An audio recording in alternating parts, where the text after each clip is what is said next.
Hello everyone. A very good morning to all of you. कैसे हो आप सब? Okay, welcome in our Unacademy Let's Crack NEET UG. बच्चों देख रहे हो कि मेरे फेस में स्वेलिंग है, मैं जस्ट सो के उठी हूँ and I am not feeling well, but मैंने आप लोगों से प्रॉमिस किया था कि मैं आपको क्वेश्चंस कराऊंगी ग्रेविटेशन के, इसलिए मैं आ गई हूँ यहाँ पे। तो फटाफट आप लोग भी तैयार हो जाओ और स्टार्ट करते हैं हम numericals. So I can see people are joining me, तो फटाफट ज्वाइन करते रहो, ये लिंक शेयर करो अपने फ्रेंड्स के साथ, राइट? ना आई कंटिन्यू द क्लास, कोई नहीं, मैंने मेडिसिन ले ली है, सो इट्स ओके। हम लोग क्लास स्टार्ट करते हैं, कंटिन्यू करते हैं। फटाफट ये लिंक जो है वो शेयर कीजिए अपने फ्रेंड्स के साथ और फटाफट क्लास को और आगे बढ़ाते हैं। But before that let me introduce myself. So जो बच्चे मुझे नहीं जानते हैं, जो लोग फर्स्ट टाइम क्लास ले रहे हैं, उन्हें मैं बता दूं यहाँ पे कि हम लोग प्रीवियस ईयर के क्वेश्चन पेपर डिस्कस कर चुके थे और फिर मैंने एक टेस्ट सीरीज चलाई थी जहां पे मैं chapter wise most expected numericals discuss करती हूँ। तो रोटेशन तक के न्यूमेरिकल डिस्कस करने के बाद अब हम स्टार्ट कर रहे हैं ग्रेविटेशन के, ठीक है? Okay, so this is Nivedita Gupta. मैं पिछले 7 सालों से इंजीनियरिंग और मेडिकल एंट्रेंस के लिए टीच कर रही हूँ और अब मैं अनअकैडमी के थ्रू आप लोगों को फिजिक्स नीट के लिए पढ़ाने आई हूँ, right? And why Unacademy? Because Unacademy is India's largest online earning platform. यहाँ पे इंडिया के टॉप फैकल्टीज कनेक्टेड है और वो सारे फैकल्टीज कनेक्ट होके आप लोगों को पढ़ाने के लिए आए हैं और नीट में आपका सिलेक्शन कराने की पूरी कोशिश करेंगे। पूरी मेहनत के साथ वो फैकल्टीज जुड़े हुए हैं, इंक्लूडिंग मी। अब आपको भी जुड़ना है, right? Okay, Akanksha first time in my class, welcome बेटा, आते जाओ सबके सब और अपने फ्रेंड्स को बुलाओ जल्दी से, फटाफट से। हाँ जी, सो यहाँ पे मैं एक और चीज़ बता दूं कि अगर आप भी अनअकैडमी से जुड़ना चाहते हैं, अनअकैडमी के प्लस सब्सक्रिप्शन को लेना चाहते हैं, तो उसके कुछ बेनिफिट्स भी हैं जिसकी वजह से आपको उससे जुड़ना चाहिए। पहली चीज़, आप सारे फैकल्टीज़ की, जो इंडिया के टॉप फैकल्टीज़ हैं, उनकी क्लास ले सकते हो, लाइव क्लास। लाइव क्लास आप फ्री में भी लेते हो, उसमें भी सिलेबस कंप्लीट कराया जाता है। That classes are also very beneficial. But अगर आप सब्सक्रिप्शन के थ्रू आते हो तो बच्चा पेड सब्सक्रिप्शन है, वहाँ पे फैकल्टी से इंटरेक्शन ज़्यादा होता है, हम आपके डाउट जो है वो ज़्यादा डिस्कस कर पाते हैं, थोड़े सीरियस एस्पिरेंट ज़्यादा होते हैं, तो आपको पढ़ने में भी मज़ा आता है, राइट? First thing. दूसरी चीज़, वहाँ पे स्ट्रक्चर कोर्सेज है, ये नहीं कि कुछ भी चल रहा है, राइट? पहले से प्लानिंग के साथ फैकल्टीज अपने अपने कोर्सेज लॉन्च करते हैं और उनको A to Z कंप्लीट करते हैं। अनलिमिटेड एक्सेस है, you can join Unacademy any time 24/7, जब मन करे आप ज्वाइन कर सकते हो। लाइव क्लास अगर छूट जाए तो आप रिकॉर्डिंग के थ्रू कनेक्टेड हो सकते हो। साथ ही साथ this is the most important point जो मुझे पर्सनली बहुत पसंद है कि अगर आप पेड सब्सक्रिप्शन से आते हो तो वहां पे आपको मिलेंगे टेस्ट सीरीज, और वीकेंड में, लाइक मैं अब से हर वीकेंड में एक टेस्ट लूंगी और हर 15 दिन में महाक्विज लूंगी। साथ ही साथ आपका 720 मार्क्स का एक टेस्ट अनअकैडमी हर वीकेंड मिलेगा, जिससे आपको सेल्फ एनालिसिस होता रहेगा। तो दीज आर सम पॉइंट्स जिसकी वजह से अगर आप पेड सब्सक्रिप्शन लेते हो तो आपको ज़्यादा बेनिफिशियल है। बीच बीच में हम आपको मोटिवेशन लेक्चर देते हैं, स्ट्रैटेजीज बताते हैं कैसे पढ़ना है कैसे नहीं पढ़ना है, क्योंकि पिछले लंबे समय से पढ़ाते पढ़ाते हमें आइडिया लग चुका है कि कैसे पढ़ना चाहिए। शायद अपने स्टूडेंट टाइम पे हमें भी आइडिया नहीं था, राइट? बट इस टाइम तक आते आते हमें पता चल चुका होता है कि भाई हमने अपने टाइम पे क्या गलती करी है, या हर साल बच्चे क्या गलती करते हैं, या जिस बच्चे का सिलेक्शन हुआ है उसने ऐसा क्या किया है, कौन सी स्ट्रैटेजी फॉलो की है। तो इन सारी चीज़ों को अगर मैं कंबाइन करूँ तो मैं और सारे फैकल्टीज मिलके आपको इन सब का आइडिया देते रहते हैं, तो वो आपके लिए बहुत बेनिफिशियल होता है। ज्वाइन करने के लिए आपको अपने फ़ोन पे अनअकैडमी लर्निंग ऐप इंस्टॉल करना है और वहाँ पे गेट सब्सक्रिप्शन में जाके क्लिक करना है। दीज आर द ऑप्शंस, आप इसमें से कोई भी सब्सक्रिप्शन चूज कर सकते हो। I would suggest for 1 month और 2 मंथ, क्योंकि नीट की प्रिपरेशन के लिए मिनिमम 1 साल की ज़रूरत होती है बेटा, राइट? 1 साल फुल डेडिकेशन के साथ जब आप पढ़ोगे तब जाके आपका सिलेक्शन होगा। चलिए, अगर इसमें हम बात करें इसके अमाउंट काउंट की तो 1 ईयर सब्सक्रिप्शन है 30,000 रुपीज का एंड 2 ईयर सब्सक्रिप्शन है 36,000 रुपीज का. If you use the code NG10 then you will get 10% discount, that is 27,000 rupees for 1 year and 32,400 rupees for 2 year. 32,400 रुपए में आप 40 प्लस इंडिया टॉप एजुकेटर्स के साथ connected होके पूरे 2 साल पढ़ सकते हो, टेस्ट सीरीज को एंजॉय कर सकते हो, उनके नोट्स एंजॉय कर सकते हो. अगर आप NG10 कोड यूज करोगे तो मैं आपको पर्सनली अपने नोट्स कुरियर कराऊंगी. राइट ये सारे पॉइंट्स हैं, इनको देख लीजिएगा और अब फटाफट बढ़ते हैं हम न्यूमेरिकल की तरफ. राइट आ जाओ बच्चों, फटाफट देख लूं जरा यहाँ पे भी.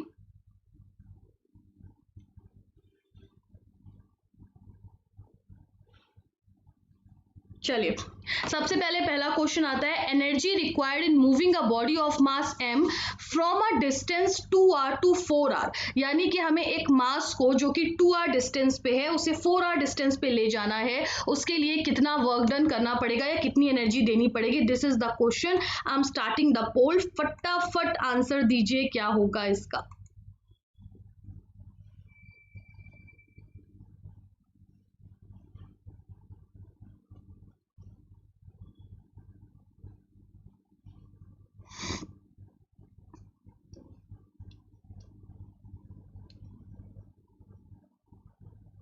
जल्दी से आंसर कीजिए.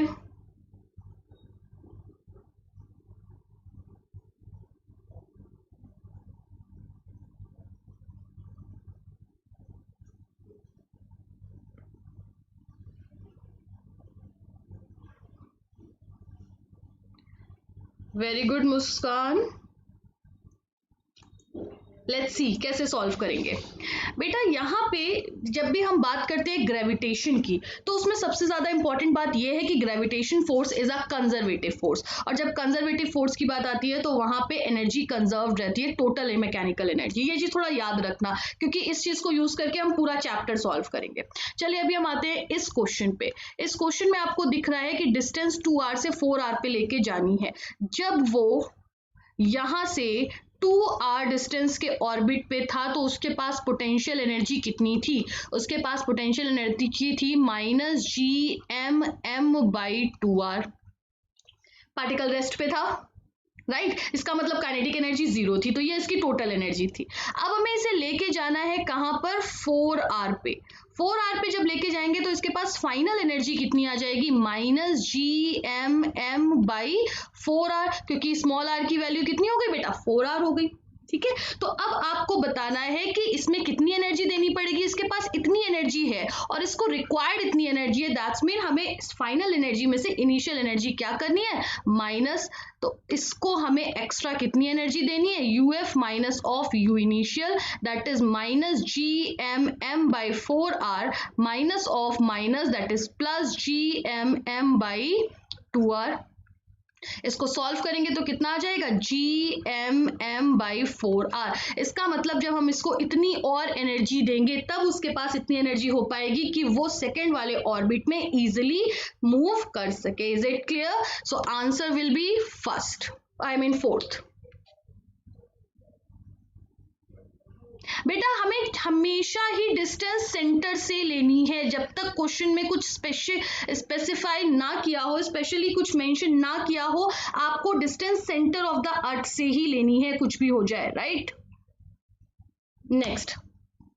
नेक्स्ट क्वेश्चन है, सपोज द ग्रेविटेशनल फोर्स. एक और चीज मैं यहाँ पे बताना चाहूंगी, जिस भी बच्चे ने ग्रेविटेशन चैप्टर की थ्योरी नहीं पढ़ी है, मैंने अपना 1 शॉर्ट वीडियो यूट्यूब पे डाला हुआ है, आप सर्च कर लीजिएगा. एक पूरे वीडियो में पूरा ग्रेविटेशन डिस्कस है 2 से 2.25 घंटे में. राइट तो उसको एक बार देख लोगे तो अगर आपने पढ़ा है तो भी आपको रिवाइज हो जाएगा, और नहीं भी पढ़ा है तो आपको इतना समझ में आ जाएगा कि न्यूमेरिकल सारे होते चले जाएंगे. ठीक, चलिए यहाँ पे क्वेश्चन में मेंशन है कि एक ग्रेविटेशनल फोर्स जो है वो nth पावर ऑफ डिस्टेंस के इनवर्सली प्रोपोर्शनल है.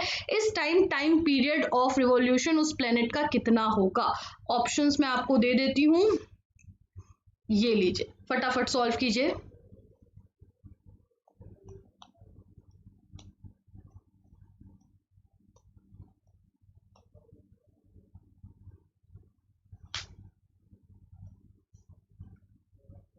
श्रुतिका क्वेश्चंस धीरे धीरे आगे बढ़ेंगे, easy, medium, difficult, right?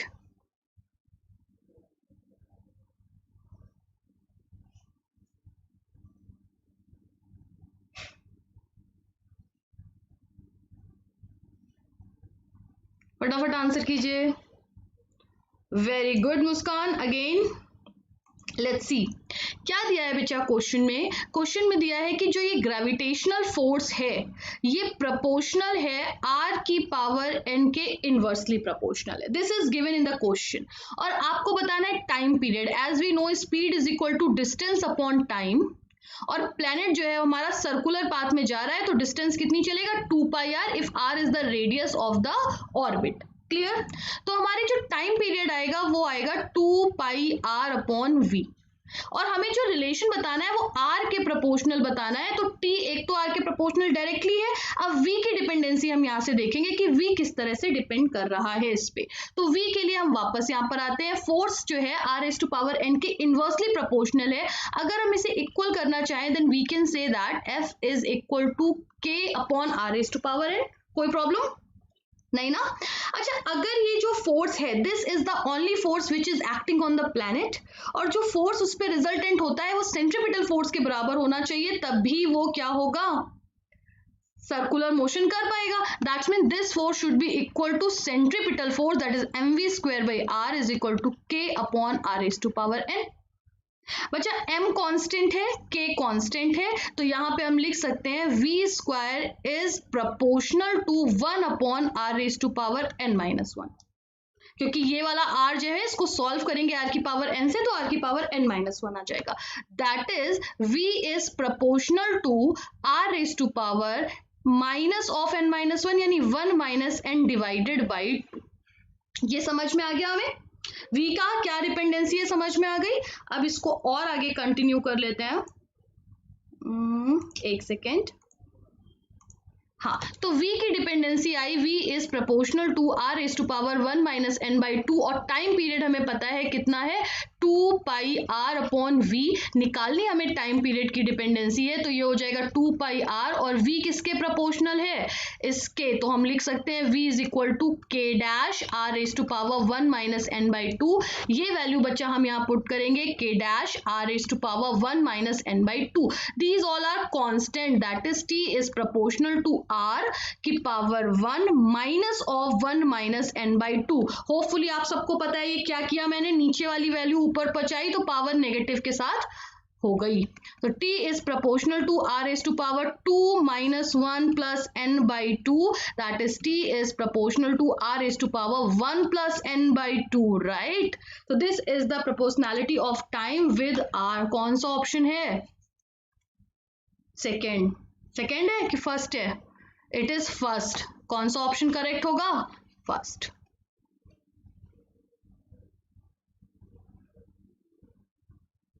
Gayatri just select the right answer. बेटा राइट आंसर कहां से निकालोगे? सपने में आएगा कि ये राइट आंसर है? व्हेन यू कैलकुलेट इट तभी आपके पास राइट आंसर आएगा ना। और ये कैलकुलेशन आपको रफ में करनी है। आप आंसर याद करके तो जाओगे नहीं, बायो तो पढ़ नहीं रहे हम, या ऑर्गेनिक केमिस्ट्री तो पढ़ नहीं रहे, इनऑर्गेनिक केमिस्ट्री तो पढ़ नहीं रहे। You have to calculate the answer. आइए next question. A body is projected vertically upward from the surface of the earth with velocity equal to the half of the escape velocity। escape velocity के just half से हमने इसे ऊपर की तरफ भेजा, ठीक है। If r is the radius of earth तो आपको फाइंड आउट करना है मैक्सिमम किस हाइट तक वो ऊपर जाएगा। और क्वेश्चन में मेंशन किया गया है कि ये हाइट आपको कहां से बतानी है, from the surface of the earth. मैंने अभी अभी बताया था जब तक क्वेश्चन में कुछ भी मेंशन ना हो आप उसकी height centre of the earth से बताएंगे, बट इसमें क्वेश्चन में ही मेंशन कर दिया गया है कि आपको अर्थ से सरफेस से हाइट बताना है, इसलिए यहाँ पे ये चीज आपको ध्यान रखनी है। फटाफट इसका आंसर बताइए। I am giving you a pole.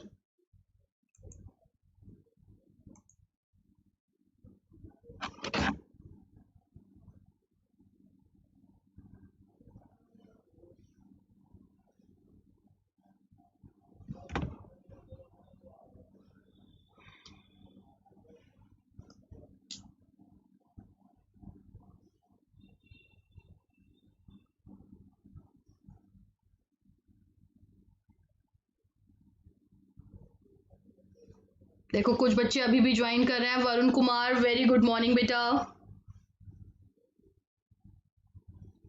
Very good Vaishnavi. जो बच्चे इतनी फटाफट आंसर करते हैं बड़े प्यारे हो जाते हैं मेरे लिए। देखिए इस क्वेश्चन में क्या है, ये आपकी अर्थ है, ये अर्थ की रेडियस है, और मान लो यहां से हमने किसी बॉडी को फेंका और वो h हाइट तक गया, तो ये यहां से यहां तक की टोटल हाइट कितनी हो गई, r प्लस h। यानी कि जब पार्टिकल फर्स्ट पोजीशन पे था उस वक्त उसकी r कितनी थी, कैपिटल R के बराबर। जब पार्टिकल सेकेंड पोजीशन पे था उस वक्त r की वैल्यू कितनी थी, r प्लस h के बराबर, क्योंकि हम डिस्टेंस सिर्फ कहां से लेते हैं, सेंटर ऑफ द अर्थ से लेते हैं। बच्चा अब इस क्वेश्चन में लिखा हुआ है आपको सरफेस ऑफ द अर्थ से हाइट बतानी है, मतलब आपको आंसर में h की वैल्यू क्या होगी ये बताना है, राइट। चलिए सॉल्व करते हैं। मैंने इनिशियली आपको बोला था एनर्जी कंजर्वेशन से पूरा चैप्टर सॉल्व हो जाएगा। तो यहाँ पे हमने सबसे पहले फर्स्ट पॉइंट की बात करी। फर्स्ट पॉइंट पे इसके पास टोटल कितनी एनर्जी होगी, इसके पास एक तो पोटेंशियल एनर्जी होगी, दूसरी काइनेटिक एनर्जी होगी, right. Potential energy first point पे कितनी होगी, -GMM/r1 that is capital R, right. Kinetic energy कितनी होगी, हाफ mv², हाफ mv², और v कितना है, एस्केप वेलोसिटी का जस्ट हाफ, तो v²/4 हो जाएगा, right. So it will be equal to -GMM/r plus 1/2 m1/4, और एस्केप वेलोसिटी की वैल्यू क्या होती है, 2gm/r, यही होती है ना। तो 2gm/r का अंडर रूट का स्क्वायर करेंगे तो ये वैल्यू आ जाएगी। This 2 and this 2 will be cancelled out, तो ये वैल्यू हो गई -GMM/r, और ये वैल्यू हो गई प्लस GMM/4r। सॉल्व कीजिए बेटा। बेटा सक्षम रुकिए एक सेकेंड, इसको सॉल्व करेंगे तो क्या आएगा, -3/4 GMM/r, राइट। बच्चा ये हमारी वैल्यू आई -3/4, ये हमारी वैल्यू आई फर्स्ट पॉइंट पे। फर्स्ट पॉइंट पे टोटल एनर्जी ये है। अब हमें निकालनी है सेकेंड पॉइंट पे, राइट। अगर सेकेंड पॉइंट इसकी हाईएस्ट हाइट है, हाईएस्ट हाइट है मतलब वहां पे उसकी वेलोसिटी जीरो हो गई, काइनेटिक एनर्जी जीरो हो गई, यानी सेकेंड पॉइंट पे सिर्फ और सिर्फ क्या होगी, potential energy, that is -GMM, और वो हाइट कितनी है, r plus h। This is equation second. दोनों ही पॉइंट पे, वो फर्स्ट पॉइंट हो या सेकेंड पॉइंट, दोनों ही पॉइंट पे आप देखो तो टोटल एनर्जी सेम होगी। दोनों को कर दिया कंपेयर, तो GMM/r प्लस h किसके बराबर होगा, -3/4 GMM/r। ये GMM कैंसिल आउट हो गया, माइनस माइनस कैंसिल आउट हो गया, that is 4r is equal to 3r plus 3h, r is equal to 3h, h is equal to r/3। This is the maximum height at which the body will go, right. इस maximum height तक ही body जाएगी। Solve करने के लिए time दूं, okay, मैं थोड़ा पोल टाइम बढ़ा दूंगी। सबको क्लियर है। नेक्स्ट आते हैं नेक्स्ट क्वेश्चन पे। क्वेश्चन नंबर 4, एक रॉकेट को लॉन्च किया है vertical from the surface of the earth. Surface of earth से, जिसकी रेडियस r गिवन है, v स्पीड से रॉकेट को लॉन्च किया है। Maximum height attend by the rocket बतानी है। सेम कंसेप्ट जैसा अभी हमने क्वेश्चन किया था उसी पे क्वेश्चन है, फटाफट आंसर बताइए। एंड इवन मैंने पोल टाइम भी आपका बढ़ा दिया है, 1 मिनट का टाइम दिया है मैंने आपको।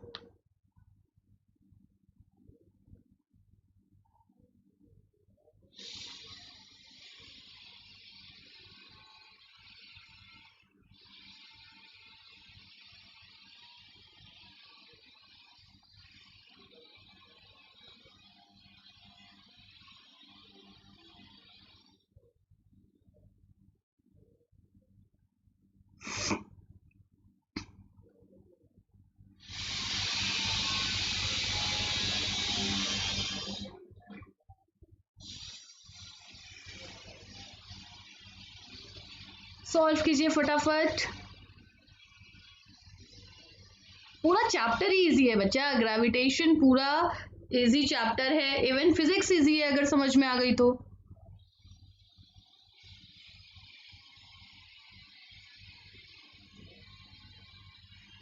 Ayush Mehta, very good. But बेटा सिर्फ 34% बच्चों ने करेक्ट आंसर किया है, so it's not easy peasy lemon squeezy, right. चलिए देखते हैं, यहाँ पे आपने रॉकेट लॉन्च किया किस स्पीड से, v स्पीड से, और आपको वो मैक्सिमम हाइट बतानी है। मैं थोड़ा नेक्स्ट पेज पे आपको सॉल्व करके दिखाती हूँ। तो जब ये पार्टिकल यहाँ पे था, इसे स्पीड क्या दी, v, तो इस फर्स्ट पॉइंट पे जो कि r रेडियस पर है, टोटल एनर्जी कितनी होगी, इस पॉइंट पे टोटल एनर्जी होगी half mv² minus of gmm/r, right. जब वो सेकेंड पॉइंट पे पहुंचा, सेकेंड पॉइंट मान लो कितनी हाइट पे है, h हाइट पे, तो टोटल डिस्टेंस कितनी हो गई, टोटल r की वैल्यू आ गई r प्लस h। तो सेकेंड पॉइंट पे इसके पास जो टोटल एनर्जी होगी वो होगी माइनस gmm/r प्लस h, और बेटा काइनेटिक एनर्जी कितनी होगी, 0, because it is a maximum height. इन दोनों ही पॉइंट्स को हम क्या कर देंगे, इक्वेट कर देंगे। As we know the total energy is conserved because it is a conservative forces. Equal करेंगे तो क्या आएगा, half mv² minus gmm/r is equal to minus gmm/r plus h, right. इसको अगर आप सॉल्व करोगे तो यहां पे आएगा half mv² is equal to gmm/r minus gmm/r plus h। Solve करके देखिएगा, आपकी वैल्यू आ जाएगी mgh/1 plus h/r। This is the value. Calculation है सिंपल, ठीक है। इस कैलकुलेशन में अगर आप देखिए, this small m will be cancelled out, तो आपके पास value I 1 plus h/r is equal to 2gh। आपको निकालनी है h की वैल्यू, साथ ही साथ आएगी यहाँ पे वैल्यू क्या, डिवाइडेड बाई v², ठीक है। इसको आप सॉल्व कीजिए, यहाँ पे h है और यहाँ पे h है, h वाले टर्म सारे एक तरफ ले लेंगे तो ये आएगा 1 is equal to 2gh/v² minus of h/r, और इसको आप h को कॉमन लेके सॉल्व करेंगे तो आपकी वैल्यू आ जाएगी और फोर्थ का आंसर आ जाएगा फर्स्ट, राइट। मुझे लग रहा है आप लोगों को कैलकुलेशन आती है। अगर बताइए किसी को डाउट हो तो मैं सॉल्व भी कर दूंगी, not a big deal for me, ठीक है। Very good. चलो अब हम आते हैं नेक्स्ट क्वेश्चन पे। दो स्फेरिकल बॉडीज आपको गिवन है, दोनों के मासेस गिवन है m एंड 4m, दोनों के रेडियस गिवन है r एंड 2r, और दोनों के बीच का सेपरेशन गिवन है दैट इज 15r, ठीक है। आपको बताना है कि किस डिस्टेंस पे स्मॉलर सरफेस के, स्मॉलर स्फीयर के कितनी डिस्टेंस आगे जाके दोनों बॉल एक दूसरे को कोलाइड करेंगी, जबकि वहां पे सिर्फ एक फोर्स है। कौन सा force, mutual gravitational attractive force, यही एक फोर्स है। फटाफट आंसर बताइए, what will be the answer.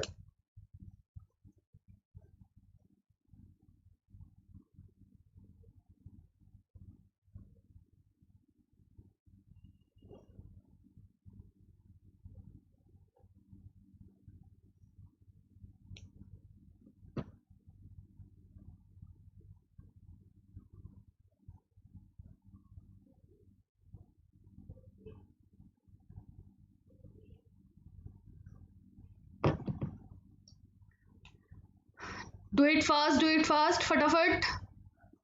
Ayush Mehta, very good. देखिए बच्चा, इस क्वेश्चन को हम करेंगे सेंटर ऑफ मास से। देखो हमें ये पता होता है कोलिजन कहाँ पे होता है, अगर सिर्फ म्यूचुअल अट्रैक्शन फोर्स है तो सेंटर ऑफ मास में, ठीक है, पहली चीज। दूसरा मेथड हम लगा लेते हैं, अगर आपको ये नहीं करना है तो दूसरा मेथड हम लगा लेते हैं। क्या करेंगे हम, देखो इस पे देखो, पहली बॉडी जो है जो कि r डिस्टेंस पे है, दूसरी बॉडी जो है बच्चा उसकी रेडियस कितनी है 2r, तो दोनों के सरफेस के बीच की डिस्टेंस कितनी होगी, टोटल 15r थी, 15r में से ये r और ये 2r माइनस कर दिया, बचा कितना, सिर्फ 12r। इसमें आई थिंक कोई डाउट नहीं है, ठीक। अब यहाँ पे देखो सेंटर ऑफ मास का कंसेप्ट भी सीख लेते हैं। हमें ये पता है कि पहली बॉडी पे एक फोर्स लग रहा है अट्रैक्टिव जो इधर लग रहा है, दूसरी बॉडी पे एक फोर्स लग रहा है अट्रैक्टिव जो इधर लग रहा है, लेकिन पूरे सिस्टम के हिसाब से देखो तो नेट एक्सटर्नल फोर्स कितना है, 0। और सेंटर ऑफ मास में को हम डील सिर्फ किससे करते हैं, एक्सटर्नल फोर्स से। करते हैं कि नहीं करते बच्चा, करते हैं तो हमें पता है नेट एक्सटर्नल फोर्स उस पे जीरो है, यानी सेंटर ऑफ मास पे फोर्स जीरो है। सेंटर ऑफ मास पे फोर्स जीरो है मतलब सेंटर ऑफ मास पे एक्सीलरेशन जीरो है, उसकी वेलोसिटी जीरो है, यानी वो अपनी पोजीशन चेंज नहीं करेगी। तो दोनों बॉडीज भले ही एक दूसरे की तरफ आ रहे हैं, दोनों बॉडीज अपनी अपनी पोजीशन चेंज कर रहे हैं, बट सेंटर ऑफ मास की पोजीशन चेंज नहीं होगी। ये पॉइंट क्लियर हो गया। इस पॉइंट की क्लियरिटी के साथ ही अब हम इस क्वेश्चन को सॉल्व करेंगे। एक्सियम का फॉर्मूला, सेंटर ऑफ मास का फॉर्मूला क्या पड़ा था, m1 x1 plus m2 x2 upon m1 plus m2। Ma'am ये तो सेंटर ऑफ मास कहाँ से आ गया, ग्रेविटेशन में बिल्कुल आएगा बेटा, सारे कंसेप्ट एक दूसरे से ऐड होते हैं। तो अगर हम change in centre of mass की बात करें तो m1 delta x1 m2 delta x2 upon m1 plus m2 होगा, राइट। यहाँ पे सिर्फ कौन सा फोर्स है, यहाँ पे सिर्फ और सिर्फ इंटरनल फोर्सेस है, नेट एक्सटर्नल फोर्स जीरो है, इसलिए सेंटर ऑफ मास पे नेट एक्सीलरेशन जीरो होगा, चेंज इन वेलोसिटी जीरो होगा। वेलोसिटी पहले जीरो थी तो वेलोसिटी अभी भी जीरो होगी, और अगर सेंटर ऑफ मास की वेलोसिटी जीरो है तो वो अपनी पोजीशन चेंज नहीं करेगी। That is x cm is equal to zero.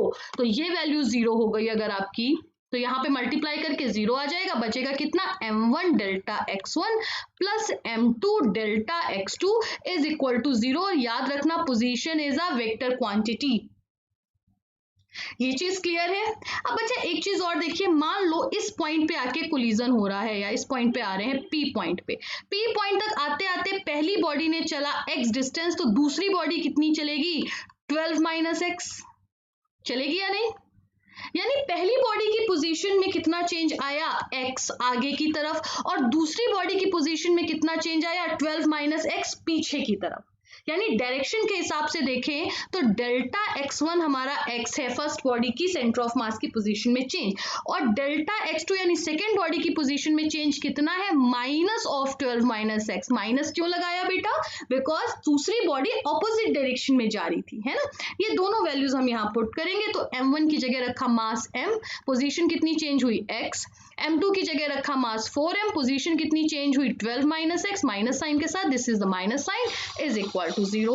That is mx is equal to 4m 12 minus x, m cancel हो गया, x is equal to 48 minus of 4x, that is 5x is equal to 48। यहां से x की value कितनी आ गई, 9.6 metre, यानी छोटे वाले स्फीयर से 9.6 मीटर चलने के बाद दोनों बॉडी का कोलिजन हो जाएगा, सेकेंड ऑप्शन, राइट।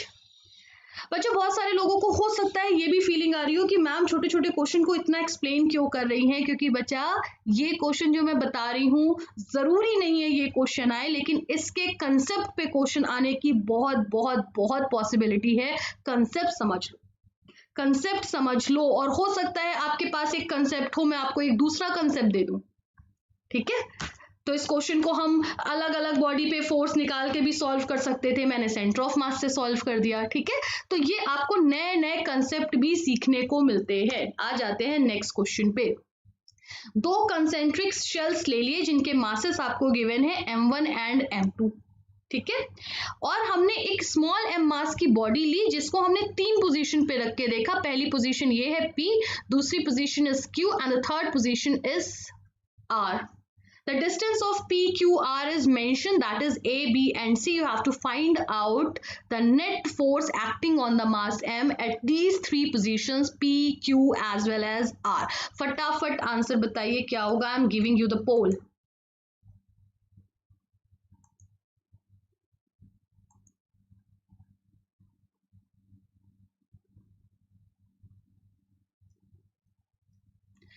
मुझे एक बार रीलोड करने दो, अगर लैग कर रहा है तो रुको।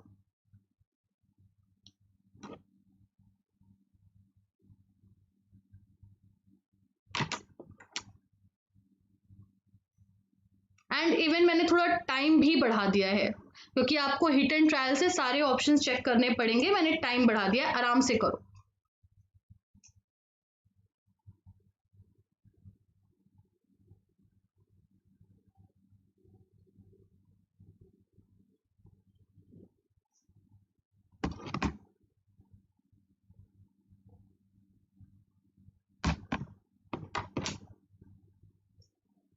हेलो अंकिता,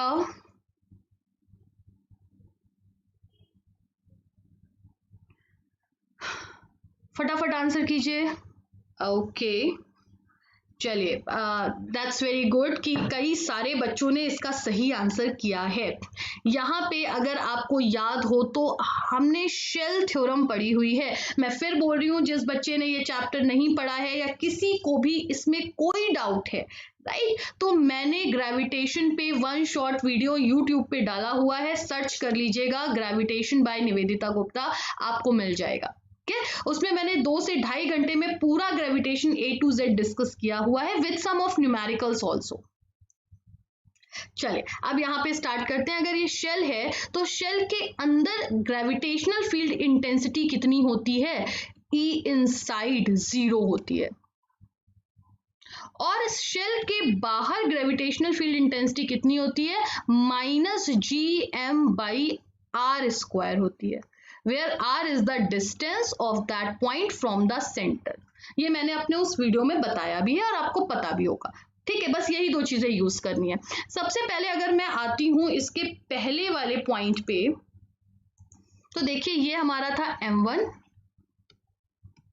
और ये है हमारा m2। इसका मास कितना है? m2। एक और चीज, दोनों की रेडियस कितनी दे रखी है? रेडियस दी हुई है following gravitational force m due to point P Q and R पे बताना है। पी क्यू और आर की वैल्यूज गिवन है। पी दे रखा है ए पे, ये पी पॉइंट है। क्यू पॉइंट जो दे रखा है वो बी डिस्टेंस पे दे रखा है और आर पॉइंट जो दे रखा है वो सी डिस्टेंस पे दे रखा है। हमने पहले मास को ए पे रखा। बच्चा हमें पता है फोर्स का फॉर्मूला होता है mass into gravitational field intensity, आपको पता होगा, ये बिल्कुल इलेक्ट्रोस्टैटिक की तरह, राइट। अच्छा बच्चा, यहाँ पे अगर हम पी पॉइंट की बात करें तो पी पॉइंट जो है वो पहले और दूसरे दोनों शेल के अंदर है। तो पहले शेल की वजह से भी ग्रेविटेशनल फील्ड इंटेंसिटी 0 और दूसरे शेल की वजह से भी ग्रेविटेशनल फील्ड इंटेंसिटी 0। इसका मतलब यहाँ पे पी पॉइंट पे नेट ग्रेविटेशनल फील्ड इंटेंसिटी 0 हो गई, यानी पी पॉइंट पे जो फोर्स होगा वो भी क्या हो जाएगा? 0। यानी फर्स्ट ऑप्शन तो हमारा करेक्ट है। अब हमें सेकंड भी चेक करना पड़ेगा क्योंकि all are the correct options भी गिवन है। सेकंड चेक किया हमने तो सेकंड पॉइंट है क्यू। क्यू पॉइंट जो है वो दूसरे वाले शेल के इनसाइड है, यानी दूसरे वाले शेल की वजह से उस पर इलेक्ट्रिक ग्रेविटेशनल फील्ड इंटेंसिटी कितनी होगी? 0, राइट। बट पहले वाले शेल के आउटसाइड है, यानी पहला वाला शेल यहाँ पे ग्रेविटेशनल फील्ड इंटेंसिटी प्रोड्यूस करेगा, यानी क्यू पॉइंट पे ग्रेविटेशनल फील्ड इंटेंसिटी कितनी हो जाएगी? gm/b²। क्लियर? तो यहां पे हमारा जो फोर्स होगा क्यू पॉइंट पे वो कितना हो जाएगा? gmm/b²। दैट इज हमारा सेकेंड ऑप्शन भी सही है। अब हमें थर्ड ऑप्शन चेक करना है। थर्ड ऑप्शन की अगर मैं बात करूं, यहीं पे बता देती हूँ, थर्ड पॉइंट ये है। दिस पॉइंट जो आर पॉइंट गिवन है वो पहले और दूसरे दोनों शेल के आउटसाइड है। दोनों शेल के आउटसाइड है, यानी कि दोनों शेल की वजह से ग्रेविटेशनल फील्ड इंटेंसिटी वहां पर होगी। तो नेट इंटेंसिटी कितनी हो जाएगी? gm/c²। This is the gravitational field intensity due to the first shell plus gm2/c²। This is the gravitational field intensity due to the second shell. तो बच्चा नया क्या हो जाएगा? g/c² और ये आ गया m1 + m2।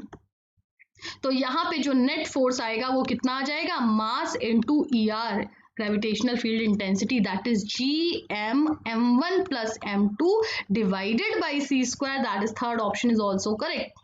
So in this question we can see that all 3 options are correct. So हमारा final answer क्या होगा? All the correct option, D option, right? आ जाते हैं next question पे।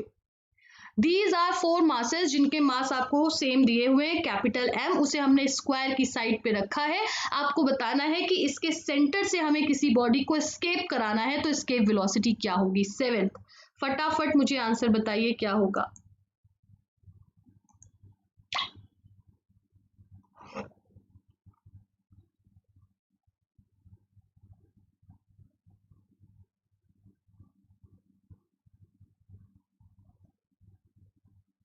आई can see there are some students जो बार बार मुझे ये मैसेज कर रहे हैं कि कैसे एग्जाम में प्रिपेयर करें, 60 नंबर कैसे लाएं, कौन से इंपॉर्टेंट चैप्टर हैं।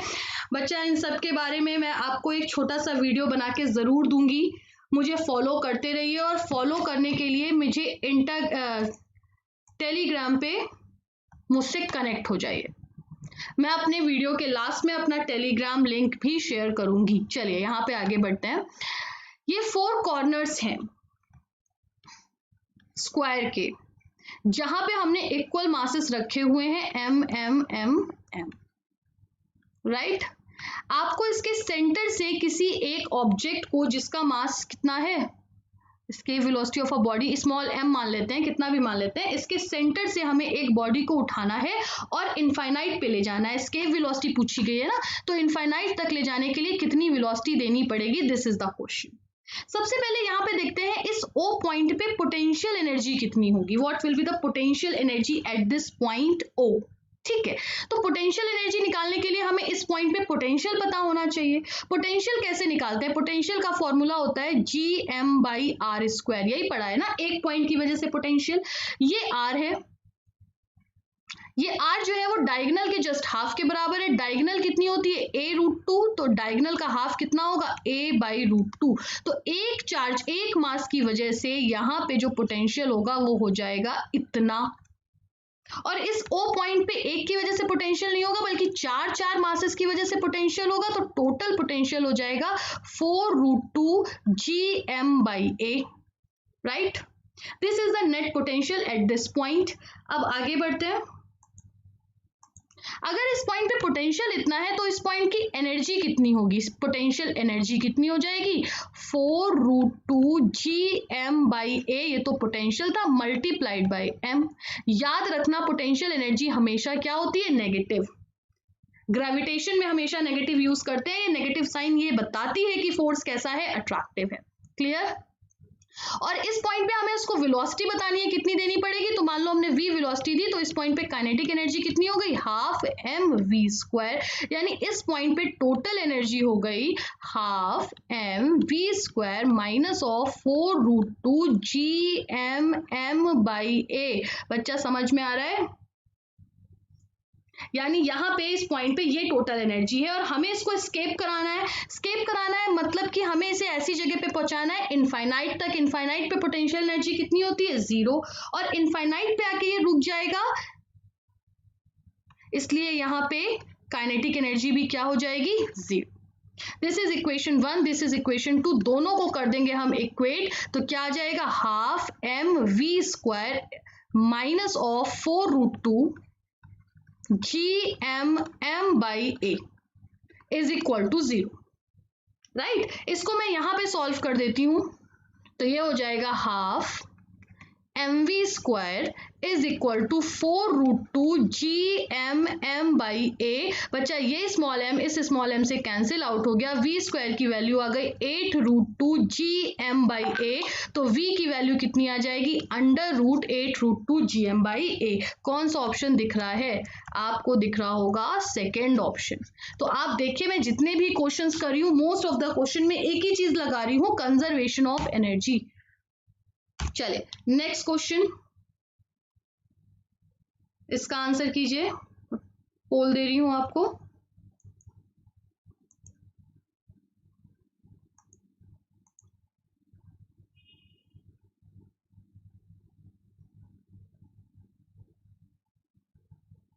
पोल का टाइम मैंने 45 सेकेंड कर दिया है।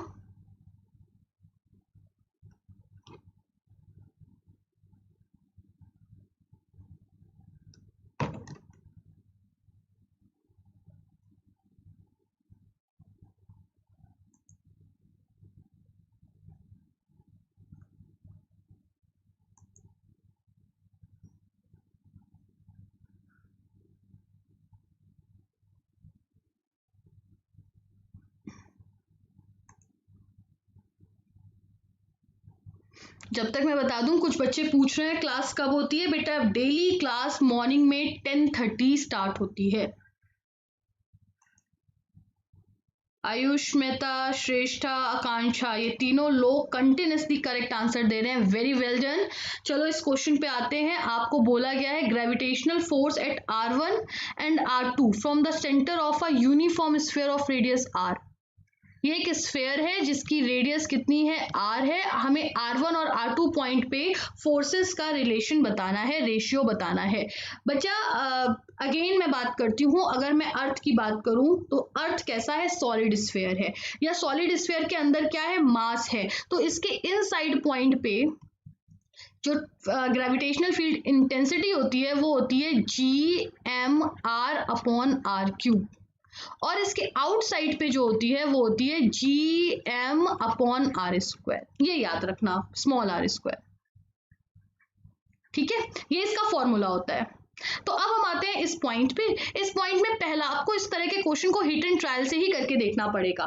फर्स्ट ऑप्शन आपको दिख रहा है कि हमें R1 और R2 दोनों पॉइंटेड कैपिटल R से छोटे लेने हैं, यानी ये हमारा R1 है और ये हमारा R2 है, यानी R1 और R2 दोनों ही पॉइंट इनसाइड द सरफेस है, इनसाइड द अर्थ है या इनसाइड द स्फीयर है। तो हम कौन सा फॉर्मूला यूज करेंगे दोनों के लिए, फर्स्ट फॉर्मूला यूज करेंगे। फर्स्ट फॉर्मूला यूज करेंगे अगर हम इसके लिए, तो हमारा जो फोर्स आएगा, फोर्स का फॉर्मूला क्या होता है, m इंटू ई। तो F1 आएगा m इंटू E1 और F2 आएगा यहाँ पे m इंटू E2।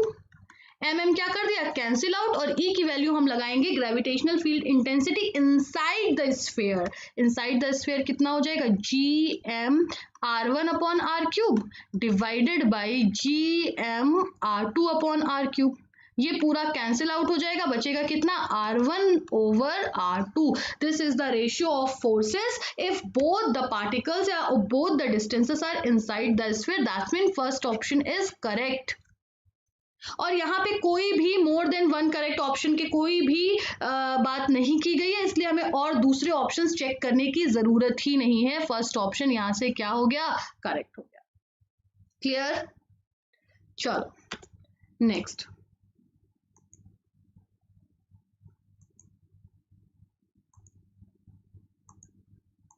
हाँ जी, अब हम आते हैं अपने नेक्स्ट क्वेश्चन पे। टू पार्टिकल्स जिनके मासेस हैं small m and capital M, initially वो रेस्ट पे रखे हैं इनफाइनाइट की डिस्टेंस पे। आपको रिलेटिव वेलोसिटी ऑफ अप्रोच बतानी है जब वो d डिस्टेंस पे हो। क्वेश्चन में फिर से समझा दे रही हूँ, दो particle small m capital M initially infinite पे रखे थे, just because of the gravitational force of attraction वो एक दूसरे के पास आने लग गए, और पास आते आते इनके पास भी वेलोसिटी आ रही है, इसके पास भी वेलोसिटी आ रही है। जब वो डी सेपरेशन पे थे तो इन दोनों के बीच की रिलेटिव वेलोसिटी क्या है, दिस इज द क्वेश्चन, फटाफट बताइए।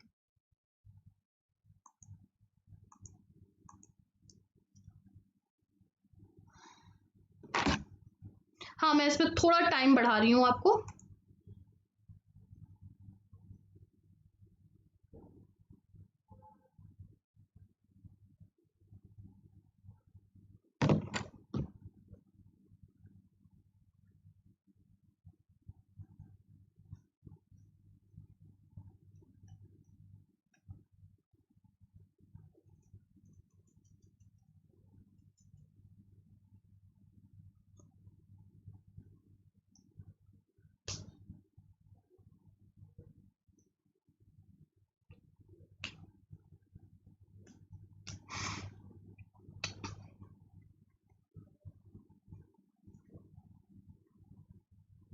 Again that 3 persons। चलिए, इस क्वेश्चन को करने का एक तो मैं पूरा मेथड बताती हूँ, दूसरी एक बताऊंगी शॉर्ट ट्रिक। ठीक है, इनिशियली पार्टिकल कहाँ पे थे, इनफाइनाइट पे थे। इनफाइनाइट पे थे तो इनिशियली उनके पास टोटल एनर्जी क्या होगी, 0 होगी।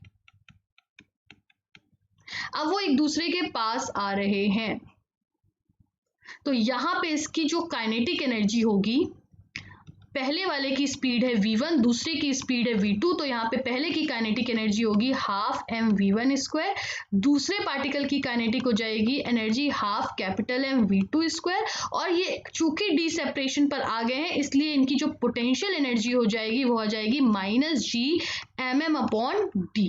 तो इस पॉइंट पे जो टोटल एनर्जी हो जाएगी वो हो जाएगी half mv1² plus half mv2² minus of Gmm/d, और ये टोटल एनर्जी 0 के बराबर होगी क्योंकि टोटल एनर्जी हमेशा क्या रहती है, कंजर्व। तो एक तो इक्वेशन ये बनेगी, राइट। दूसरी इक्वेशन हम बनाते हैं क्या, कंजर्वेशन ऑफ लीनियर मोमेंटम, क्योंकि इस पे जो भी फोर्सेस लग रहे हैं वो ग्रेविटेशनल फोर्स लग रहे हैं, इंटरनल फोर्स लग रहे हैं, एक्सटर्नल फोर्स 0 है, तो हम इस पे एक ये भी इक्वेशन लिख सकते हैं mv1 plus mv2 is equal to 0, क्योंकि पहले दोनों पार्टिकल रेस्ट पे थे। तो ये दो इक्वेशन बनेंगी, दोनों इक्वेशन से आप v1 और v2 की वैल्यू निकालो, और v1 और v2 की वैल्यू को जब हम माइनस कर देंगे तो हमें रिलेटिव वेलोसिटी मिल जाएगी, that is v1 minus of v2। इतना लंबा चौड़ा प्रोसेस आपको यूज करना पड़ेगा, तब जाके आप फाइनल आंसर पर आओगे। इसलिए इसकी एक शॉर्ट ट्रिक बता रही हूँ। इस पूरे कैलकुलेशन के बाद जो फाइनल रिजल्ट आता है, वो फाइनल रिजल्ट क्या होगा? वो फाइनल रिजल्ट हमेशा याद रखिएगा, half mu v are square is equal to potential energy. यहां पे म्यू क्या है? Mu is the induced mass. Induced mass, induced mass का फॉर्मूला क्या होता है? दो मासेस थे ना, स्मॉल एम कैपिटल एम, तो small m capital M upon small M plus capital M, this is known as induced mass. ये v r क्या है? V r is the relative velocity. Relative velocity आई बात समझ? तो जब हम वी आर और म्यू को यूज करते हैं तो ये फॉर्मूला हमारा उस प्रॉपर कैलकुलेशन से आता है, उसको यूज करो। तो हाफ म्यू की वैल्यू कितनी आई? Small m capital M upon small M plus capital M. V r की वैल्यू आपसे क्वेश्चन में पूछी गई थी, और पोटेंशियल एनर्जी कितनी होगी? G M m upon d, क्योंकि वो फाइनली कितने सेपरेशन पर आ गए? डी पर। एक्चुअली फॉर्मूला तो चेंज इन पोटेंशियल एनर्जी होता है, बट पहले पोटेंशियल एनर्जी कितनी थी? 0, तो हमारा ये रिलेशन आ गया। यहां से देखो स्मॉल एम कैपिटल एम क्या हो गया? Cancel out. तो वी आर स्क्वायर की value I 2g small M plus capital M divided by D. तो वी के आर की वैल्यू कितनी आ जाएगी? Under root 2g small m plus capital M over d. This is the value of VR. VR is the relative velocity of the first mass with respect to the second mass. कौन सा option दिख रहा है आपको? इसका मुझे option दिख रहा है A, राइट? चलो और आगे बढ़ते हैं हम इसमें।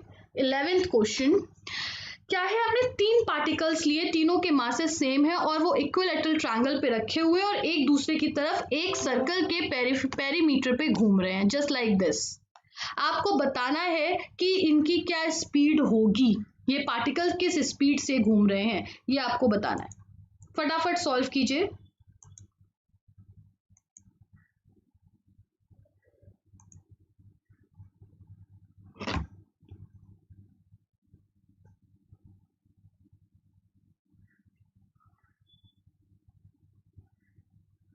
जिन बच्चों को पोल नहीं मिल पा रहा है वो भी बस सॉल्व करते रहे और अपना आंसर निकालते रहे।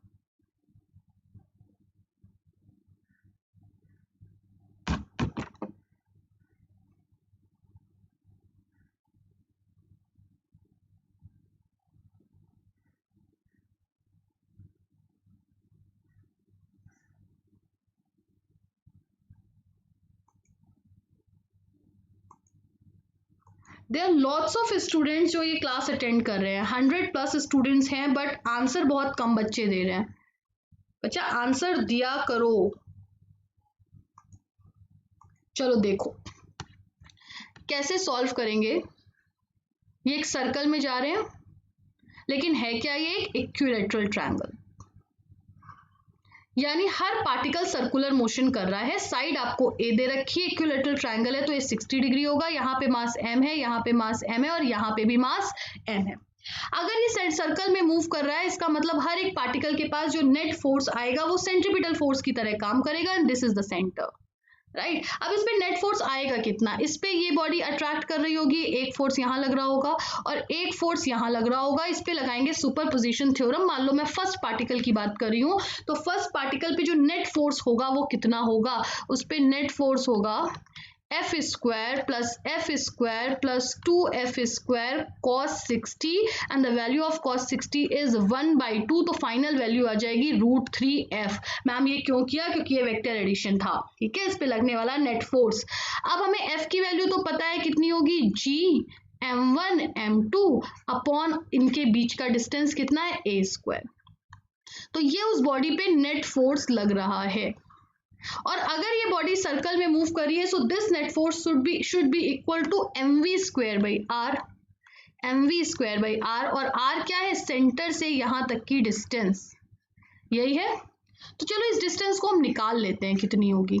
हमें ये डिस्टेंस निकालनी है, तो टोटल डिस्टेंस a थी तो यहां से यहां तक की डिस्टेंस कितनी होगी a/2। टोटल एंगल 60 था तो ये एंगल कितना होगा 30 डिग्री, और ये डिस्टेंस हमें निकालनी है जिसे हमने रेडियस बोला है। ठीक है, हम इसमें लगा देते हैं cos 30। बेटा cos 30 का फॉर्मूला क्या होता है, बेस अपॉन हाइपोटेनस। बेस है a/2 और हाइपोटेनस कितना है r। cos 30 की वैल्यू कितनी होती है √3/2। 2 कैंसिल हो गया तो हमें यहां से r की वैल्यू मिली a/√3, यही मिली ना। ये वैल्यू हमने उठा के यहाँ पे पुट कर दी, तो हमारे पास फाइनल आंसर आया gm² upon a² is equal to mv², और a की जगह क्या हो जाएगा a/√3। ए कैंसिल आउट हो गया, एम कैंसिल आउट हो गया, इसको सॉल्व करेंगे तो हमारे पास वेलोसिटी आ जाएगी दैट इज √gm/a। क्लियर बच्चा? चलो नेक्स्ट क्वेश्चन की बात करते हैं। नेक्स्ट क्वेश्चन आता है, अ सॉलिड स्फीयर मास है कैपिटल M और उसमें हमने एक कैविटी कर दी है जिसकी रेडियस है r/2। कैविटी कुछ इस तरह से की है कि रेडियस जो कैविटी का सेंटर है वो r/2 डिस्टेंस पे है स्फीयर के सेंटर से। r/4 फ्रॉम द, क्वेश्चन में थोड़ी सी गलती है, from the centre of the cavity. Cavity के सेंटर से r/4 डिस्टेंस पे अगर हमने एक मास रखा है तो उस पर कितना फोर्स लगेगा। बहुत प्यारा क्वेश्चन है, फटाफट मुझे इसका आंसर बताइए। और टाइम लगेगा, मैं टाइम भी बढ़ा रही हूँ, 1 मिनट का टाइम आपको दे रही हूँ।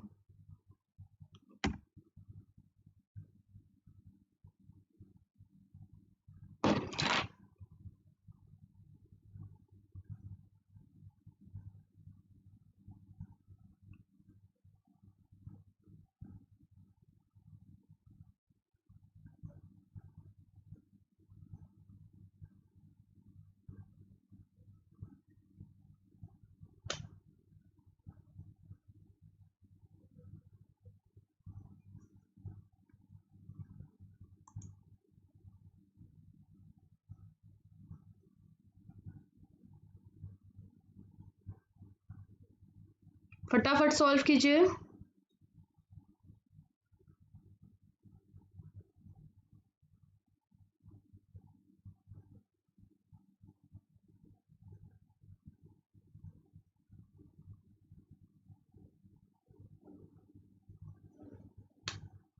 चलिए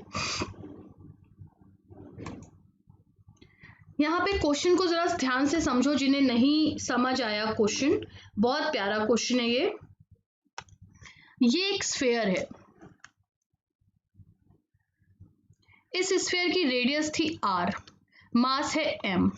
इसमें से हमने एक दूसरा स्फीयर कट कर दिया, इस स्फीयर की रेडियस थी r/2। तो बचा सिर्फ कितना पोर्शन, बचा सिर्फ इतना पोर्शन। ये पूरा मास है, बाकी सब में क्या आ चुकी है कैविटी। ये है कैविटी का सेंटर, और कैविटी के सेंटर से r/4 डिस्टेंस पे एक पॉइंट रखा है m जिस पे हमें मास निकालना है। इस पॉइंट पे मास निकालने के लिए हमें इस पॉइंट पे ग्रेविटेशनल फील्ड इंटेंसिटी बताने की जरूरत होगी, और हम ग्रेविटेशनल फील्ड इंटेंसिटी इस पॉइंट पे कैसे बताएंगे, बहुत ही प्यारा क्वेश्चन है। क्या करेंगे बच्चा, यहाँ पे ग्रेविटेशनल फील्ड इंटेंसिटी तब निकालेंगे जब हमने इस पे कैविटी नहीं करी थी, यानी टोटल बॉडी की। फिर यहाँ पे अगर कैविटी जो है उसकी वजह से, या जो कैविटी की जो ग्रेविटेशनल फील्ड इंटेंसिटी है वो निकालेंगे। अब हमने यहाँ से तो कैविटी निकाल दिया ना, तो कैविटी की वजह से, उस छोटू स्फीयर की वजह से जो ग्रेविटेशनल फील्ड इंटेंसिटी है वो तो हट गई, यानी रिमेनिंग पोर्शन की जो ग्रेविटेशनल फील्ड इंटेंसिटी आएगी वो क्या आएगी, ET minus of EC, that is total gravitational field intensity minus of the gravitational field intensity of the cavity. This is the net gravitational field intensity of the remaining body। समझ आई ये बात? हाँ, अच्छा question है, बार बार बोल रही हूँ, concept समझ के करना। बहुत सारे बच्चे क्या करते हैं, पुराने कहीं क्वेश्चन देख लिया, उसे याद कर लिया, क्वेश्चन देखते ही टिक कर दिया। नहीं, ऐसे से फिर सिलेक्शन नहीं होते हैं, समझना पड़ता है। तो देखो, हम टोटल बॉडी की अगर बात करें तो ये पॉइंट हमारा इस पूरे स्फीयर के अंदर ही आ रहा है, तो इनसाइड वाली ग्रेविटेशनल फील्ड इंटेंसिटी लगाएंगे, और इनसाइड का फॉर्मूला होता है gm small r upon capital R3। मैंने आपको बताया है इसी क्लास में 2 से 3 बार। तो g मास है m, और ये r डिस्टेंस यहाँ सेंटर से कितनी होगी, यहां से यहां तक थी r/2 और यहां से यहां तक है r/4, तो टोटल कितनी हो गई 3r/4 डिवाइडेड बाई r³। ये r इस r से कैंसिल आउट हुआ तो ET की वैल्यू आ गई हमारी 3/4 gm/r²। Right, this is the value of gravitational field intensity of the total body. अब हमें निकालना है कैविटी का। कैविटी की बात करेंगे तो ये पॉइंट हमारे कैविटी के भी अंदर आ रहा है, तो कैविटी वाला फॉर्मूला यूज करेंगे। कैविटी का फॉर्मूला क्या होगा, gm-r- डिवाइडेड बाई r/2 का होल क्यूब। मैंने r/2 का होल क्यूब क्यों किया, क्योंकि छोटू वाली जो हमारी कैविटी है उसकी रेडियस r नहीं है, r/2 है। तो ये हो गया g। छोटे का मास भी कितना हो गया, m', हमें पता है कितना हो जाता है, m/8, पता है ना कैसे है, unitary method. 4/3 pi r³, this is the volume of the whole sphere, उसका मास कैपिटल M है। तो 4/3 r/2 का whole cube, this is the volume of the छोटू स्फीयर, उसका मास कितना हो जाएगा, रेडियस 1/2 टाइम्स हो गई, तो वॉल्यूम 1/8 टाइम्स हो गया। वॉल्यूम 1/8 हो गया तो मास भी क्या हो जाएगा, 1/8। तो यहाँ पे हमने पुट कर दिया m/8। r/2 का होल क्यूब कितना होगा, r³ डिवाइडेड बाई 8, और स्मॉल r कितना है, यहां से स्मॉल r, इसके सेंटर से ये डिस्टेंस कितनी है, r/4। तो ये हमारा 8 इस 8 से, ये r इस r से कैंसिल आउट हुआ, तो हमारा इस कैविटी की ग्रेविटेशनल फील्ड इंटेंसिटी कितनी आई बेटा, gm divided by 4r²। Clear. तो यहां पे हमने दो वैल्यूज निकाली। टोटल की वैल्यू आई थी कितनी, 3/4 gm/r²। जहां तक यही आई है, एक बार चेक कर लेती हूँ, हाँ जी बिल्कुल यही आई है। और कैविटी की कितनी आई है, कैविटी की आई है gm/r², आई थिंक 1/4 भी है, बिल्कुल 1/4 भी है। तो हमारा जो बचा हुआ पोर्शन है, रिमेनिंग पोर्शन, उसकी ग्रेविटेशनल फील्ड इंटेंसिटी कितनी हो जाएगी, ET माइनस EC। तो ये वैल्यू कितनी हो जाएगी, 3/4 minus of 1/4 gm/r², which is equal to gm/2r²। This is the gravitational field intensity of the remaining portion। अब इस पॉइंट पे ये जो हमारा बचा हुआ छोटा सा पोर्शन था, इसकी वजह से इस पॉइंट पे जहां से मैं पूछा गया है ग्रेविटेशनल फील्ड इंटेंसिटी ER है। अगर हम इस पॉइंट पे m मास रख दें तो इस पॉइंट पे फोर्स कितना हो जाएगा, इस पॉइंट पे फोर्स हो जाएगा m into ER, that is G capital M small m divided by 2r²। आ गया आंसर। कौन सा ऑप्शन है, दैट इज थर्ड वन। चलिए आगे बढ़ते हैं।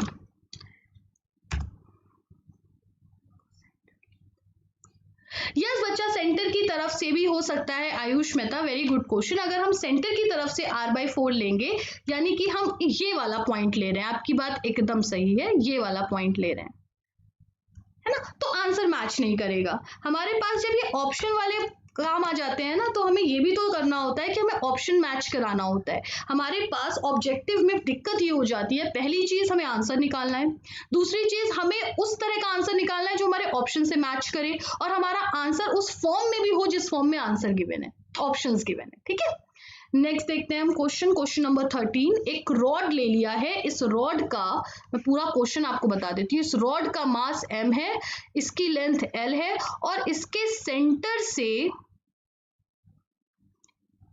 a डिस्टेंस पे एक छोटू सा मास स्मॉल m रख दिया है। बताइए इस पे कितना फोर्स लगेगा, दिस इज द क्वेश्चन। फटाफट इसका आंसर बताइए, करो जल्दी से बच्चों।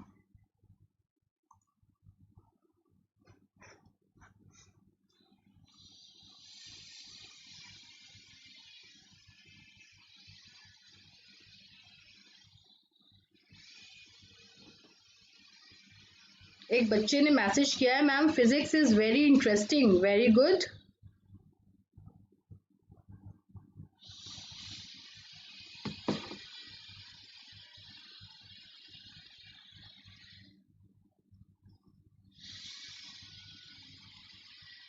फटाफट आंसर, जल्दी जल्दी जल्दी जल्दी।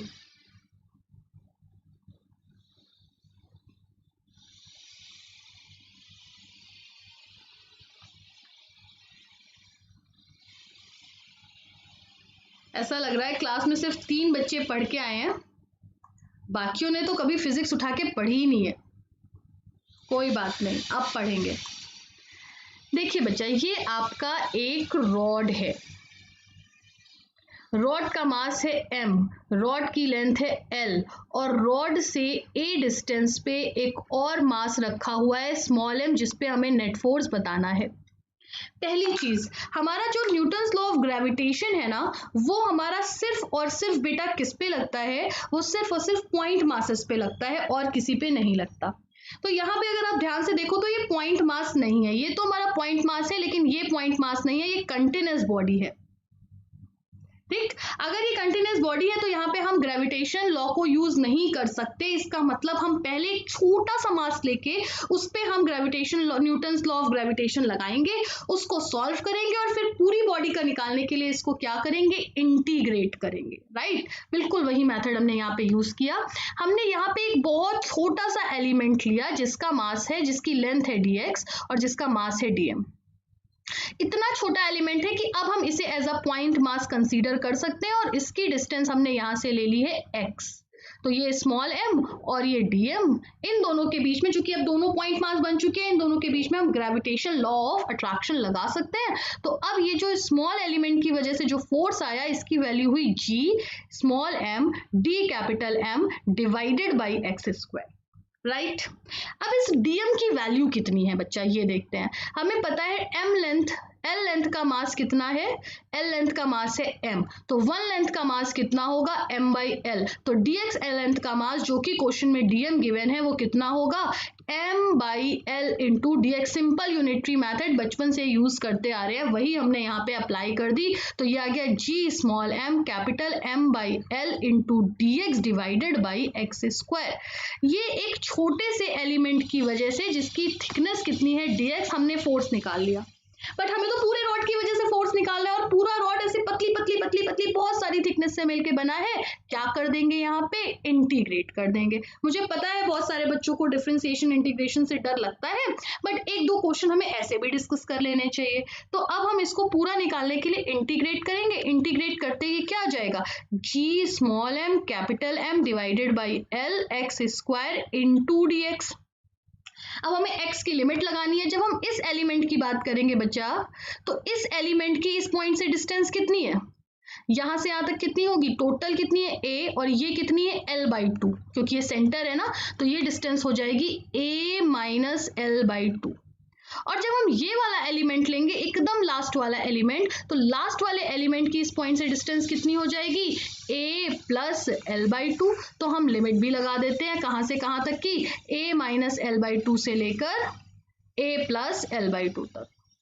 मैम थोड़ा क्लीन सा कर दो, तो थोड़ा नेक्स्ट जो है उसमें मैं क्लीन सा समझा देती हूँ। देखिए, यहां से यहां तक की लेंथ कितनी है, l बाई 2, सेंटर से यहां तक की लेंथ कितनी है, l बाई 2, और ये पूरी लेंथ कितनी है, a। इस पॉइंट की इस पॉइंट से लेंथ कितनी हो जाएगी, जब हम ये वाला एलिमेंट लेंगे, तो ये लेंथ हो जाएगी a माइनस l बाई 2। और इस पॉइंट की इस पॉइंट से लेंथ कितनी हो जाएगी, यहां से यहां तक तो a थी, और ये l बाई 2 और ऐड हो गई, that is a plus l by 2। Right, पीछे हमने इंटीग्रेशन निकाला ही था, कितना था, f की वैल्यू थी integration of g small m capital M upon l x square dx with limit a minus l by 2 a plus l by 2। बच्चा g constant है, स्मॉल m कांस्टेंट है, कैपिटल M कांस्टेंट है, small l constant है, सारे constant है, कहाँ आ जाएंगे, बाहर आ जाएंगे। सिर्फ क्या बचेगा अंदर, x1 upon x square that is x minus 2 into dx with limit a minus l by 2 and a plus l by 2। Just solve it and put it the value, you will finally get the answer. तो final जो answer आएगा इसका, वो कितना हो जाएगा, हो जाएगा this one, second option. I am damn sure आपसे कैलकुलेशन हो जाएगी। अगर कैलकुलेशन ना हो पा रही हो तो मुझे कमेंट कर दीजिए, मैं इस पे एक सेकेंड, तो मैं इस पे क्या कर दूं, हाँ जी, तो मैं इसका फुल कैलकुलेशन सॉल्व करके आपको बता दूं। कुछ नहीं है, x की पावर माइनस 2 को इंटीग्रेट करेंगे, कितना आएगा, minus 1 upon x. Minus 1 upon x में एक बार अपर लिमिट रखना, माइनस ऑफ लोअर लिमिट रखना, सॉल्व कर लेना। राइट, चलो आगे बढ़ते हैं। This is the question. इसमें क्या बोला गया, हमने थोड़ी देर पहले क्वेश्चन किया था ना, मैंने कहा था बहुत प्यारा क्वेश्चन है, ऑलमोस्ट उसी पे बेस्ड है। ये हमारा एक सॉलिड स्फीयर है जिसकी रेडियस r है। इसकी वजह से यहाँ पे एक हमने पॉइंट रखा है, पॉइंट मास, उस पे फोर्स लग रहा है F1। हमने अब इसमें से ये छोटू सा पोर्शन कट करके निकाल दिया, कैविटी बन गई। अब कैविटी बन गई, उसके बाद यहाँ पे जो फोर्स लग रहा है वो कितना है, F2। आपको इन दोनों फोर्सेस का ratio that is F2 over F1 बताना है क्या होगा। I am giving you the options, चलो फटाफट बताओ। And it will take some time, so I am increasing the poll time.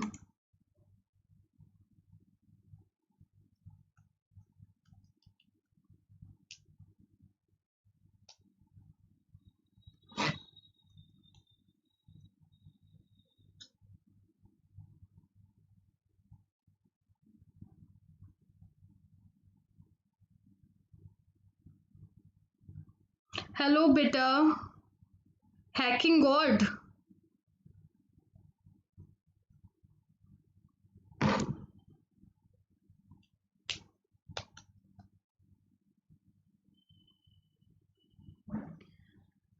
फटाफट आंसर निकालिए, जो बच्चे नए नए ज्वाइन कर रहे हैं वो देखिए सामने क्वेश्चन लिखा हुआ है, पोल क्वेश्चन मैंने गिवन है, आपको इसका आंसर निकालना है।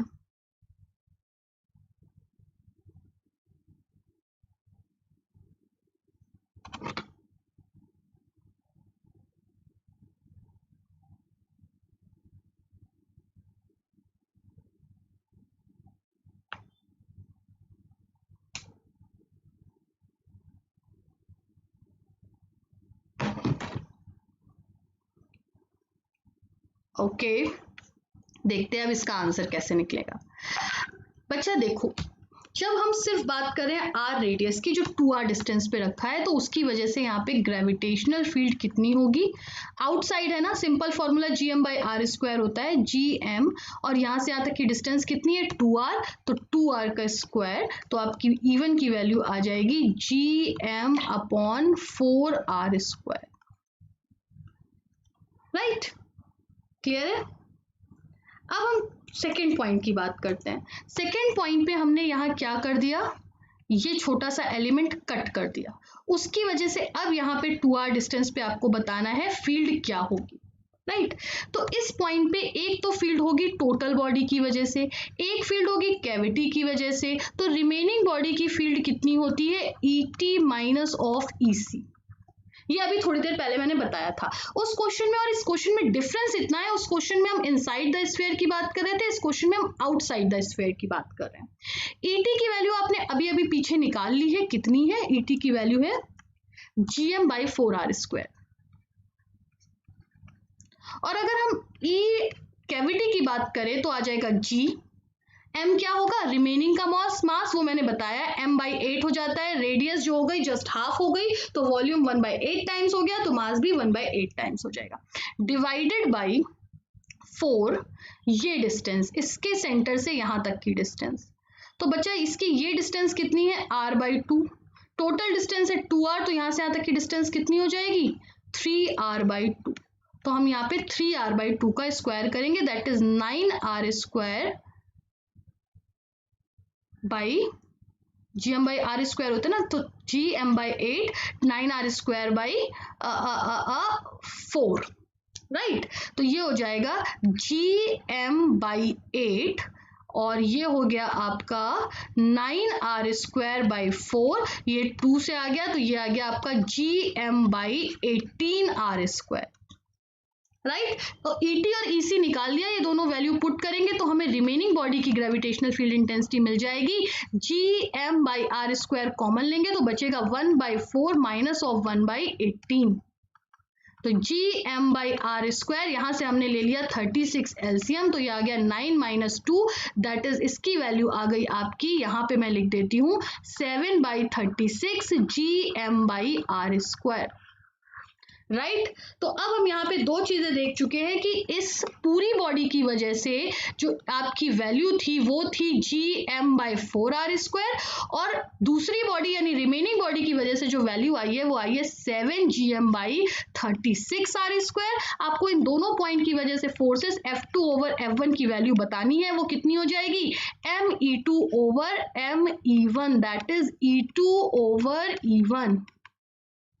E2 कितना है 7gm/36 r स्क्वायर और इवन कितना है gm/4 r square. gm cancel, r square cancel, ये आ गया 9. So final answer is 7/9. कौन सा ऑप्शन है? It is fourth option. This is one of the very good question, right? So इसको अगर पहली बार में समझ ना आए तो इसको वापस से ट्राई करना, सॉल्व करना. और मैं फिर बोल रही हूँ, अगर आपको लगे कि यहाँ पे कुछ आपको थ्योरी मिसिंग लग रही है तो मैंने थ्योरी का वीडियो बना के डाल दिया है, एक बार उसे आप यूट्यूब पे चेक कर लीजिएगा. This is our last question, 15th number of question. एक वर्टिकल टनल है, मतलब अर्थ थी, अर्थ के अंदर हमने एक vertical tunnel along the diameter खींच दी है. यहाँ पे इसकी डेंसिटी आपको रो क्वेश्चन में मेंशन है. ये यहाँ पे आपको इस पॉइंट पे, जैसे ये था सेंटर और ये पॉइंट है, यहाँ पे हमने रखा एक मास जिसकी डिस्टेंस सेंटर से कितनी है, y है. तो यहाँ पे आपको बताना है कि एक्सीलरेशन क्या होगा, ग्रेविटेशनल एक्सीलरेशन क्या होगा. लास्ट क्वेश्चन है, पोल पे सब लोग पार्टिसिपेट करना, मुझे आंसर चाहिए.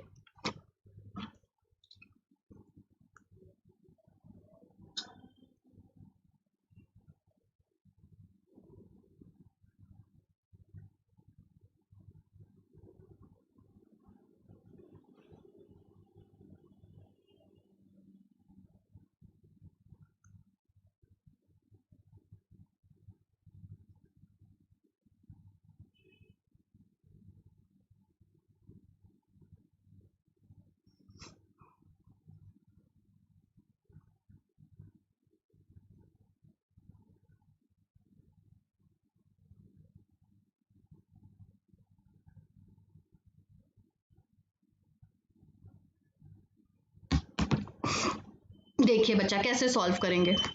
ये जो हमारा पॉइंट है ये हमारी अर्थ के इनसाइड है, डेप्थ पर है, और डेप्थ पे ग्रेविटेशनल एक्सीलरेशन का फॉर्मूला हमें पता है g1 माइनस h/r. पढ़ा हुआ है आपने, राइट? तो ये वैल्यू हो जाएगी g r माइनस h/r. बच्चा ये हमारी पूरी वैल्यू कितनी है, r.